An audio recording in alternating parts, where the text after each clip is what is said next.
Hello बच्चों, welcome back to the future and freedom. मैं सिमरन और आज के सेशन में हम लोग पढ़ने वाले हैं एनर्जी के एक और कॉन्सेप्ट के बारे में। इससे पहले वाले सेशन में हमने एनर्जी को कवर करा था कि एनर्जी क्या होती है, एनर्जी कितनी तरह की होती है, जिसमें से हमने पोटेंशियल और काइनेटिक एनर्जी के बारे में स्टडी भी किया था, उसको समझा था। तो आज जो है हम पढ़ेंगे एनर्जी के अलग कॉन्सेप्ट के बारे में कि एनर्जीज जो है वो कैसे यूज होती है, एनर्जी का जो कंजर्वेशन है, जो हमारा law of conservation of energy है, हम उसके बारे में पढ़ेंगे। और ये एनर्जी क्या है, ये स्टार्टिंग में एंड में सब सेम रहती है, एनर्जी का क्या पूरा कॉन्सेप्ट है उसके बारे में हम आज स्टडी करेंगे। तो चलिए स्टार्ट करते हैं विदाउट वेस्टिंग एनी टाइम। पहला जो हमारा है ना, एक्चुअली मैं आपको स्टार्टिंग बता देती हूँ। Law of conservation of energy कहती है कि एनर्जी ना तो क्रिएट की जा सकती है ना ही डिस्ट्रॉय की जाती है। Energy can neither be created not destroyed. ठीक है, तो इसको समझने के लिए हमें ये समझना पड़ेगा कि एनर्जी जब क्रिएट नहीं होती, डिस्ट्रॉय नहीं होती, तो आती कहां से है। इसका मतलब एनर्जी ऑलरेडी एग्जिस्ट कर रही है, हम बस उसको क्या करते हैं, ट्रांसफर करते हैं एक फॉर्म से दूसरी फॉर्म में एज पर आवर कन्वीनियंस। जैसे हमें जरूरत है हम उसको उस अकॉर्डिंगली ट्रांसफर करते हैं और यूज कर लेते हैं। अब दोबारा से क्वेश्चन है कि ट्रांसफर करते हैं एनर्जी को, एनर्जी कैसे ट्रांसफर हो सकती है। ठीक है, अब मैं हीट एनर्जी को इलेक्ट्रिकल एनर्जी में या इलेक्ट्रिकल एनर्जी को हीट एनर्जी में कैसे ट्रांसफर कर सकती हूँ। तो इन्हीं छोटी छोटी चीजों को हम अच्छे से समझेंगे आज के इस वीडियो लेक्चर में। तो आपने देखा होगा कि बड़े बड़े डैम्स बनाए जाते हैं। तो हमारा जो पहला टॉपिक यहाँ पे भी स्टार्ट हो रहा है वो है transformation of energy. Transformation of energy की एनर्जी की जो ट्रांसफॉर्मेशन है वो कैसे होती है, इसका हम सबसे इजी एग्जांपल लेके मैं आपको समझा रही हूँ कि जो हमारे डैम होते हैं, डैम का काम क्या होता है, पानी को रोक के रखता है ना। तो जो पानी डैम के पीछे रुका हुआ है, फॉर एग्जाम्पल ये एक डैम है, ठीक है, this is your dam, consider it. इसके पीछे यहाँ पे क्या है, पानी है, यहाँ पे वाटर है। अब हमने पढ़ा था कि कोई भी चीज जो अपनी पोजीशन को चेंज करती है तो उसके अंदर पोटेंशियल एनर्जी जो है जनरेट होती है। तो इस पानी के अंदर क्या जनरेट हो गई है, पोटेंशियल एनर्जी इकट्ठा हो गया ना एक ही जगह पे अपनी पोजीशन से आकर, मतलब कि जहां से भी पानी आ रहा है, पानी पीछे से आते जा रहा है और अपनी यहाँ पे इकट्ठा होकर उसके अंदर क्या हो गया, पोटेंशियल एनर्जी जनरेट हो गई है। जब इस डैम से इस पानी को बहुत ही स्पीड से नीचे की तरफ डाउनवर्ड डायरेक्शन में जब रिलीज किया जाता है तो क्या होता है, ये पानी जो पोटेंशियल एनर्जी था अब यहाँ पे क्या हो गया, काइनेटिक एनर्जी इसमें जनरेट हो गई। ये पोटेंशियल किस में कन्वर्ट हो गई है, काइनेटिक में, क्योंकि जब पानी को ऊपर से छोड़ा तो वो क्या करेगा, बहुत स्पीड से नीचे आएगा, और जब स्पीड से नीचे आ रहा है तो वो हमारी कौन सी एनर्जी आ गई है, काइनेटिक एनर्जी। फिर यहाँ पे होते हैं आपके जनरेटर्स, ठीक है, इलेक्ट्रिक जनरेटर्स। तो जब ये काइनेटिक एनर्जी बिल्कुल स्पीड से नीचे आएगी तो जो काइनेटिक एनर्जी वो क्या करेगी, इलेक्ट्रिक जनरेटर भी नहीं, यहाँ पे पहले आएंगे हमारे टर्बाइंस। यहाँ पे बहुत बड़े बड़े ना व्हील्स लगे होते हैं, टर्बाइंस। आपने देखा होगा ना हाइड्रो इलेक्ट्रिक पावर प्लांट्स में भी बहुत ही बड़े बड़े ऐसे व्हील्स लगे रहते हैं, विंड पे भी और इलेक्ट्रिक हाइड्रो प्लांट्स पे आपके इस तरह के टर्बाइंस लगे होते हैं, बहुत बड़े बड़े व्हील्स लगे होते हैं। तो जैसे ही काइनेटिक एनर्जी आएगी तो ये क्या करेगा, टर्बाइन जो है हमारा व्हील ये रोटेट करेगा। जैसे जितना स्पीड में रोटेट करेगा तो यहाँ पे क्या है हमारा इलेक्ट्रिक जनरेटर। और ये इलेक्ट्रिक जनरेटर क्या करेगा, इलेक्ट्रिसिटी प्रोड्यूस करेगा, जो कि आगे हम यूज करते हैं। जब इलेक्ट्रिक जनरेटर इलेक्ट्रिसिटी प्रोड्यूस करेगा तो यही इलेक्ट्रिसिटी हम लोग क्या करते हैं, यूज करते हैं। तो आपने देखा कि कैसे पोटेंशियल एनर्जी काइनेटिक एनर्जी में कन्वर्ट होकर काइनेटिक एनर्जी जो है इस टर्बाइन को मूव कराती है, इलेक्ट्रिक एनर्जी यानी कि इलेक्ट्रिसिटी प्रोड्यूस करती है। तो ये था ट्रांसफॉर्मेशन ऑफ एनर्जी। पानी का जो था पोटेंशियल एनर्जी थी, उसने कन्वर्ट करा, फिर कन्वर्ट हुआ। क्लियर। इसी तरह का एग्जाम्पल अगर मैं लूं तो हो गया स्टीम इंजन का। स्टीम इंजन में भी क्या है, पानी को बॉईल किया जाता है, ठीक है। जब वो बॉईल होता है तो उसकी वजह से क्या होता है, वेपर्स उठते हैं। वो वेपर्स उठ के क्या करते हैं, व्हील्स को यानी कि जो टर्बाइन्स होते हैं इनको मूव कराते हैं, कि जो वेपर्स उठ रहे हैं वो भी तो एक एनर्जी है ना, उसमें भी तो जैसे कुकर होता है ना, कुकर घर में हम जब कुकर में क्या करते हैं, पानी वानी डाल के दाल चावल जो भी हमारा डाल के उसे रख देते हैं, उसमें पानी डालते, तो पानी क्या करता है, बॉईल होता है। और वही जो पानी बॉईल हो रहा है उसी के जो वेपर्स क्या करते हैं, सीटी बजती है तो क्या होता है, सीटी ऊपर उठते है, उसमें से साउंड प्रोड्यूस होता है। इसी तरह जैसे स्टीम इंजन में क्या होता है कि पानी जो है पानी नहीं तो अभी कोयले का यूज होता है ज्यादातर स्टीम इंजन में, ठीक है। स्टीम इंजन में जो कोयला जलाया जाता है, तो जो कोयला जल रहा है उससे क्या होगा, हीट एनर्जी प्रोड्यूस हो रही है। वो हीट एनर्जी क्या करती है, टरबाइन्स को पानी को बॉईल करती है। जो कोयला जला, यहाँ पर मैं मेंशन कर देती हूँ स्टीम इंजन का केस है जो, ताकि आप कंफ्यूज ना हो, ठीक है। कोयला बर्न हुआ, कोयले ने क्या किया, वेपर्स बनाए, वेपर से क्या किया, वाटर को बॉईल करा। वाटर का जो बॉईल हुआ तो इससे क्या करा, टरबाइन को मूव कराया, स्टीम प्रोड्यूस करी। वाटर बॉईल होने पे स्टीम प्रोड्यूस हुई। स्टीम जो प्रोड्यूस हुई उसने क्या करा, टरबाइन को मूव कराया, ठीक है। और यहाँ से हमारी एनर्जी जो है वो जनरेट होनी स्टार्ट हो गई। क्लियर?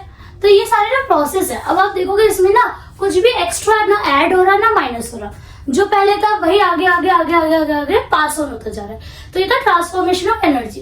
अब आप अगर डेली लाइफ में भी देखोगे ना, तो हम लोग क्या करते हैं, अपने घर पे सब लोग अपने कपड़े आयरन करते हैं, राइट।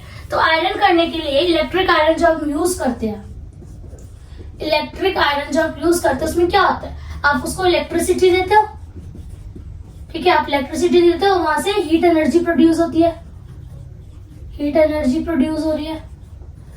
सिमिलरली ये इलेक्ट्रिक आयरन और ये जो स्ट्रेटनिंग रोड होती है हमारी, हेयर स्ट्रेटनर्स होते हैं, ठीक है, स्ट्रेटनिंग रोड, इसका भी सेम ही रहता है, इलेक्ट्रिसिटी प्रोड्यूस करता है, वो हीट एनर्जी प्रोड्यूस करता है। इसके अलावा अगर बात करोगे इलेक्ट्रिक बल्ब की, इलेक्ट्रिक बल्ब में जो आप इलेक्ट्रिसिटी दे रहे हो, इलेक्ट्रिक एनर्जी जो आप दे रहे हो, वो क्या कर रही है, हीट होकर के हीट एनर्जी प्रोड्यूस करती है।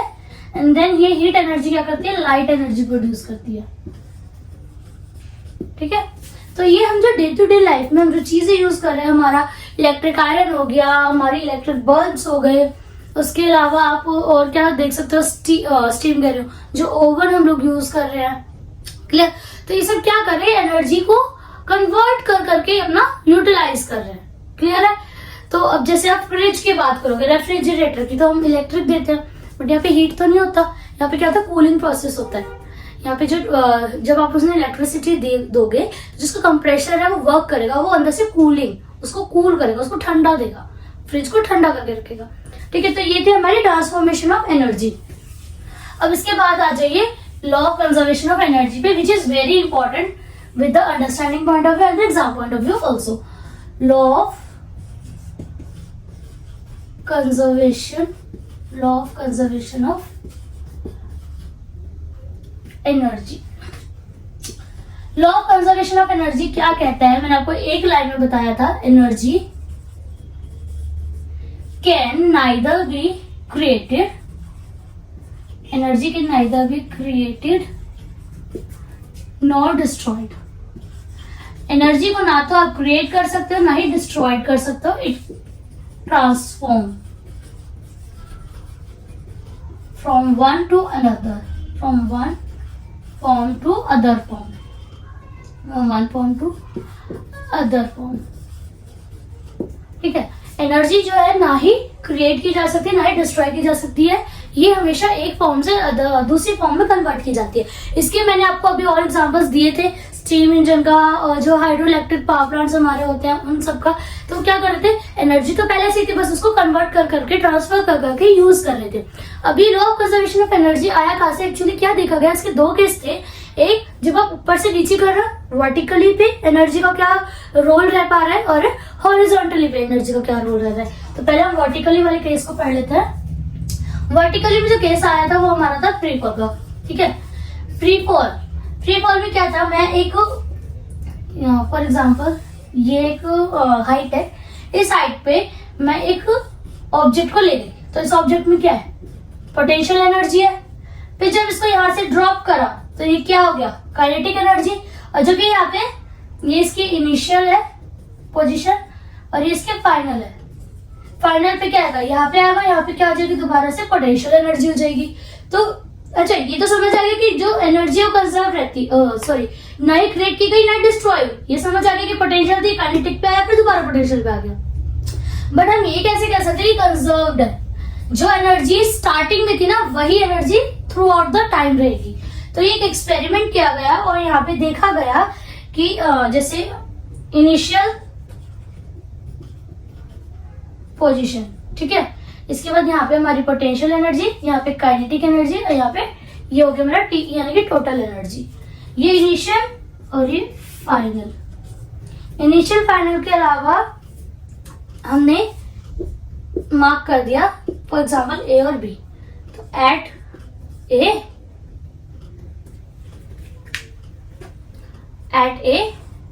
एट बी और ये लास्ट हमने फाइनल। यहाँ 3 जगहों पे यानी कि 4 जगहों पर हमने एनर्जी को चेक करा कि क्या है।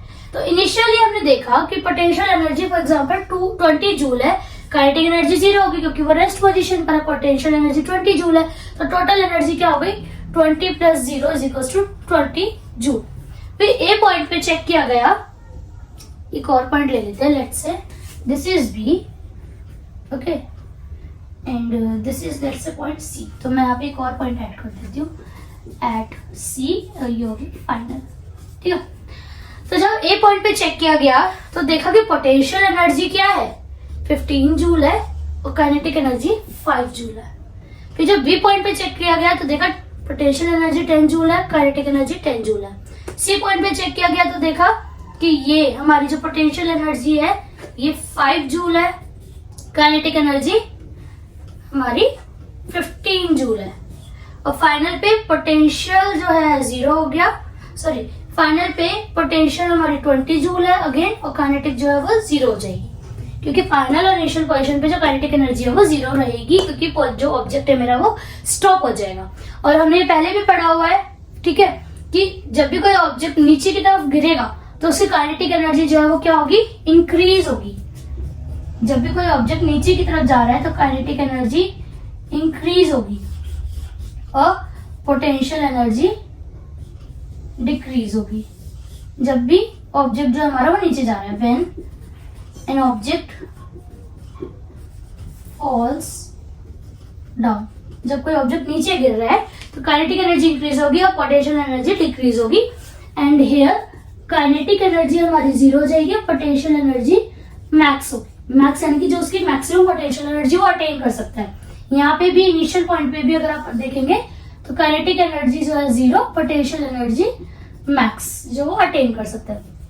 तो ये एक्सपेरिमेंट देख करा गया और चेक किया गया कि स्टार्टिंग में काइनेटिक एनर्जी 0 थी, पोटेंशियल एनर्जी मैक्स थी, यानी इस केस में हमने पोटेंशियल एनर्जी हमारी 20 जूल थी। फिर जब चेक करा ए पॉइंट पे तो काइनेटिक एनर्जी क्या हो गई 5 जूल हो गई, पोटेंशियल एनर्जी 15 जूल हो गई। बी पॉइंट पे काइनेटिक और पोटेंशियल दोनों 10 और 10 जूल थे। सी पॉइंट पे चेक किया गया तो पोटेंशियल एनर्जी 5 जूल थी, काइनेटिक 15 जूल थी। और फाइनल पे दोबारा से पोटेंशियल 20 हो गई, काइनेटिक 20 हो गई। तो देखो जो ऊपर से नीचे गिर रहा है, ए से बी, बी से सी पे आ रहा है, तो काइनेटिक एनर्जी आप देखोगे इंक्रीज होती गई और पोटेंशियल एनर्जी डिक्रीज होती गई, ठीक है। जब इसका टोटल एनर्जी निकाला गया तो 15 + 5 20 joule, 10 + 10 20 joule, 5 + 15 20 joule, 20 + 0 again 20 joule. तो यहां से कंक्लूजन निकल कर आया कि जो एनर्जी है वो through out the time same रहती है, ठीक है। वो ट्रांसफर हो रही है एक जगह, एक फॉर्म से दूसरी फॉर्म में, बट जो कंक्लूड एनर्जी है, जो टोटल एनर्जी है वो सेम रहेगी। तो this is the law of conservation of energy की जो एनर्जी है वो हमेशा कंजर्व रहती है, वो हमेशा सेम रहती है थ्रू आउट द टाइम। ना ही वो खत्म होती है, डिस्ट्रॉय होती है, ना ही वो क्रिएट होती है, ना ही उसमें एक्स्ट्रा एनर्जी कुछ ऐड होगी, ना ही उसमें से एनर्जी कुछ खत्म होगी, डिडक्ट होगी या माइनस होगी। अगर स्टार्टिंग में 20 जूल है तो लास्ट तक भी वो 20 जूल ही चलेगी। अगर स्टार्टिंग में 100 जूल एनर्जी है तो लास्ट तक वो 100 जूल ही चलेगी। इट जस्ट कि उसका जो पार्ट है ना वो डिवाइड हो जाएगा। जैसे कि अगर 100 है, ठीक है, तो मान ले 20, 30, 50, फिर थोड़े टाइम बाद उसकी एनर्जी क्या होगी 30 और 60। तो बट ओवरऑल एनर्जी जो है ना वो आपकी 100 जूल रहेगी। यही law of conservation of energy कहता है कि जो एनर्जी है वो ना तो क्रिएट हो सकती है ना ही वो डिस्ट्रॉय हो सकती है, ठीक है। वो बस क्या करती है, एक फॉर्म से दूसरी फॉर्म में ट्रांसफर हो जाती है। क्लियर है आपको? चलिए, ये तो हो गया हमारा कौन सा केस, वर्टिकली का। अब इसके बाद एक और केस है हमारा, वो पढ़ लेते हैं हॉरिजॉन्टल का। हॉरिजॉन्टल का जो केस है उसमें हमने एग्जांपल लिया हुआ है सिंपल पेंडुलम का। सिंपल पेंडुलम में आप लोगों ने देखा होगा कि क्या होता है, सिंपल पेंडुलम ऐसे एक रिजिड सपोर्ट होता है उसको, ठीक है, ये हो गया मेरा रिजिड सपोर्ट। उसके बाद एक लॉन्ग थ्रेड होता है, तो ये हो गया मेरा थ्रेड, और यहाँ पे होता है एक बॉब, बॉब द बिल्डर करके दिखाएंगे, ठीक है। तो यहाँ पे होता है एक बॉब। अब ये बॉब आप लोगों ने सबने पढ़ा हुआ है सिंपल पेंडुलम के बारे में, मैं यहाँ पे मेंशन कर देती हूँ सिंपल पेंडुलम, ठीक है। आप सबने पढ़ा हुआ है सिंपल पेंडुलम के बारे में। ये इसकी मेन पोजीशन है, ठीक है, मेन पोजीशन है, और लेट से इसको हम मान लेते हैं ए। मैं इसको खींच के यहां लेके गई, ठीक है, ये बॉब को मैं इस डायरेक्शन में ले गई हूँ खींच के, इसको मान लेते हैं बी पोजीशन, ठीक है। फिर जब आप इसको छोड़ोगे तो इसको मान लेते हैं सी पोजीशन। बॉब जो था बीच में था ए पोजीशन पे, मेन पोजीशन पे, तो इसकी पोटेंशियल एनर्जी यहाँ पे क्या थी, 0 मैक्सिमम, यहाँ पे हमारी काइनेटिक एनर्जी थी 0। जब मैं इसको यहां से लेके गई यहाँ पे, तो इसकी पोटेंशियल एनर्जी हो जाएगी मैक्सिमम, ठीक है। फिर जब मैं इसको छोड़ूंगी तो यहाँ पर आएगा, तो यहाँ पे जब ये यहाँ से वापस बी पोजीशन से जब ए पोजीशन पे आ रहा है, तो उसकी potential energy plus kinetic energy कुछ दोनों हो रही होगी, क्लियर। फिर जब ये इस पोजीशन पे आया तो उसकी काइनेटिक एनर्जी 0 हो गई, पोटेंशियल एनर्जी रहेगी। फिर जब इसको बी से ये ए पोजीशन से जब ये दोबारा सी पे जाएगा, तो इसकी दोबारा से पोटेंशियल और काइनेटिक दोनों रहेगी, और जब ये सी पोजीशन पे आ जाएगा तो दोबारा से क्या होगा, पोटेंशियल एनर्जी मैक्स हो जाएगी। देखो पोटेंशियल एनर्जी कैसे जनरेट होती है, हमने पढ़ा है कि जब कोई ऑब्जेक्ट अपनी पोजीशन को चेंज करता है, तो ये बीच में था, हमने ए पॉइंट से बी पे लेके गए तो पोटेंशियल एनर्जी इसने अटेन करी, इसके अंदर पोटेंशियल एनर्जी स्टोर हो गई। फिर जब इस बी पॉइंट से मैं इसको छोड़ूंगी तो ये मूव करता हुआ दोबारा ए पे आएगा, तो उस टाइम पे इसकी पोटेंशियल और काइनेटिक दोनों होगी। अभी हमने पढ़ा था कि पोटेंशियल काइनेटिक दोनों को जो ऐड कर रहे थे तभी टोटल एनर्जी हमारी आ रही थी। तो जब इसे यहाँ से छोड़ा तो पोटेंशियल एनर्जी कुछ रही होगी इसकी, क्लियर। तो पोटेंशियल और काइनेटिक मिलाकर के जब ये मेन पोजीशन पे आया था, काइनेटिक एनर्जी 0 हो गई, पोटेंशियल एनर्जी फिर होगी, क्यों, क्योंकि अब इससे पोजीशन दोबारा वहां से यहाँ पर लाया, फिर यहाँ से फिर इधर जाएगा, क्योंकि पेंडुलम में ऑक्सीलेट करेगा, पूरा ऑक्सीलेशन लेगा अपनी। तो जब सी पे आएगा तो फिर दोबारा जब ए से सी पे आए तो कुछ पोटेंशियल प्लस काइनेटिक रहेगी, और सी पॉइंट पे पोटेंशियल एनर्जी होगी मैक्सिमम, और काइनेटिक एनर्जी जो है हमारी वो हो जाएगी 0, क्लियर, सॉरी। तो जब ये यहाँ से बॉब वापस आएगा ए पोजीशन से सी पे, तो इसकी कुछ पोटेंशियल और काइनेटिक रहेगी। तो जहां ये मेन पोजीशंस पर है ना, यहाँ पे इसकी पोटेंशियल एनर्जी रहेगी, जब ये रोटेट करेगा तो इसकी काइनेटिक एनर्जी रहेगी। तो ये चेक करा गया कि जो पेंडुलम है ना वो रोटेट करे जा रहा है, रोटेट करे जा रहा है, ठीक है। 0 कुछ नहीं होगा इसका, काइनेटिक एनर्जी यहाँ पे भी 0 नहीं होगी इसकी एक्चुअली, क्योंकि वो रोटेट तो कर ही रहा है ना। बस ये है कि यहाँ पे ओनली पोटेंशियल एनर्जी होगी, यहाँ पे भी ओनली पोटेंशियल एनर्जी होगी, बट यहाँ पे काइनेटिक एनर्जी भी होगी, क्योंकि वो अब यहाँ पे आगे रुका तो है नहीं ना, वो ऑक्सीलेट करे जा रहा है। तो ये तो समझ आ गया मैम कि वो एनर्जी थी तो वो ऑक्सीलेट करता रहा, ठीक है। ए पोजीशन से बी पे गया, बी से ए पे आया, फिर सी पे गया, फिर दोबारा ए पे आया, फिर ऐसे ऑक्सीलेट करे जा रहा है। बट आपको पता, आपने कहा कि एनर्जी ना तो डिस्ट्रॉय होती ना क्रिएट होती, तो इसका मतलब तो ये रोटेट करते रहना चाहिए। ये तो रुक जाएगा एक टाइम के बाद, तो वो रुकेगा क्यों, अगर उसके अंदर एनर्जी है तो वो तो कंटिन्यूअसली ऑक्सीलेट करे ना, वो रुक क्यों रहा है। तो यहाँ पे इसका रीजन ये है कि जो पेंडुलम ऑक्सीलेट करता है ना, तो वो क्या करता है, वो हीट एनर्जी रिलीज करता है अपने अंदर से। आप भी जब बहुत तेज भागते हो तो आपके अंदर से भी हीट रिलीज होती है ना, आपके अंदर से भी हीट एनर्जी निकलती है। तो ऐसे जब ये ऑक्सीलेट करता है पेंडुलम, तो उसके अंदर से भी एक हीट एनर्जी रिलीज होती है, क्लियर। तो वो हीट एनर्जी क्या करती है, एटमॉस्फेयर में, एयर में मिक्स होती चली जाती है। अब यहाँ पे जो कनेक्टिविटी आ रही है वो आ रही है केमिस्ट्री के चैप्टर की, पार्टिकल्स इन आवर सराउंडिंग। उसमें हमने पढ़ा था डिफ्यूजन का प्रोसेस, कि क्या है, एयर में मिक्स होते जा रहे हैं। जैसे जैसे वो एयर में मिक्स हो रहा है, एयर का तो क्वांटिटी जब वो ह्यूज अमाउंट में है, क्लियर। तो जैसे जैसे हीट एनर्जी एयर में मिक्स होती जाएगी, वो क्या है, रिलीज होती जाएगी, और एक टाइम पे क्या होगा, हीट एनर्जी रिलीज करना बंद कर देगा, और जहां से इसने शुरू किया था रेस्ट पोजीशन पे, वही उसी पोजीशन पे वापस आ जाएगा, क्लियर। तो ये था हमारा आज का topic, law of conservation of energy. हमने आज ट्रांसफॉर्मेशन ऑफ एनर्जी के बारे में पढ़ा, एनर्जी कंजर्व रहती है इस चीज के बारे में पढ़ा। तो चलिए मिलते हैं नेक्स्ट सेशन में नेक्स्ट टॉपिक के साथ। तब तक आप लोग वीडियोस को अच्छे से देखें, नोट्स बनाएं, पढ़ाई करें और वीडियो को लाइक करें, चैनल को सब्सक्राइब करें, शेयर करें अपने दोस्तों के साथ जितना ज्यादा हो सके। और thank you so much for your love and support. So bye bye, जय माता दी।